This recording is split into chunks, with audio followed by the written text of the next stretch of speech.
Ready? Good morning, Vital Men. It's good to be with you again on another Monday. You know, we've been doing this teaching series on roadmaps, which comes from Matthew chapter 5. We're going to look at verse 4, where it says, "Blessed are the meek or the humble, for they shall inherit the earth." Now, first, obviously, there's a blessing. There's also a blessing to a people group, which those that are meek, and also to those that are humble at the same time. You know, today I had the opportunity with Ryan. We were able to build this closure for a patio. And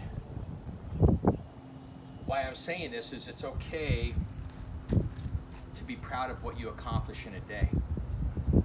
But also, too, there has to come a humbleness in what you've done, because the truth of the fact, although we were able to build this today, the humble portion of it is that God granted us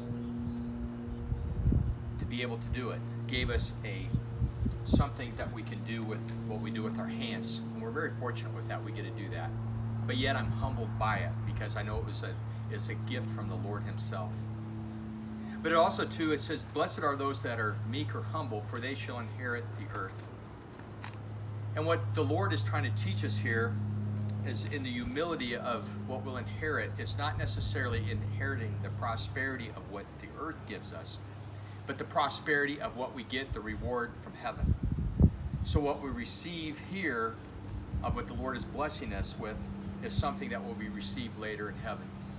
And I hope today that it's important as you look at your blessings about what you're doing, about being humble.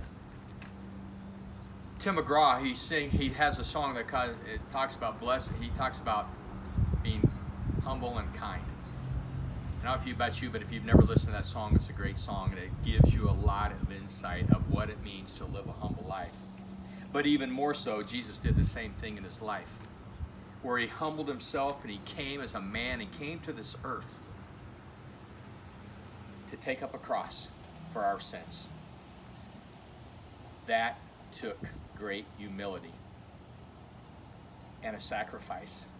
And that's what I think being humble is.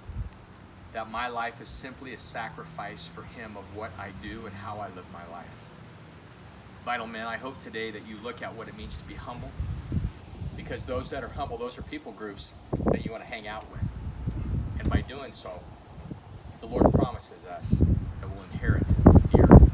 Vital Men, have a great day.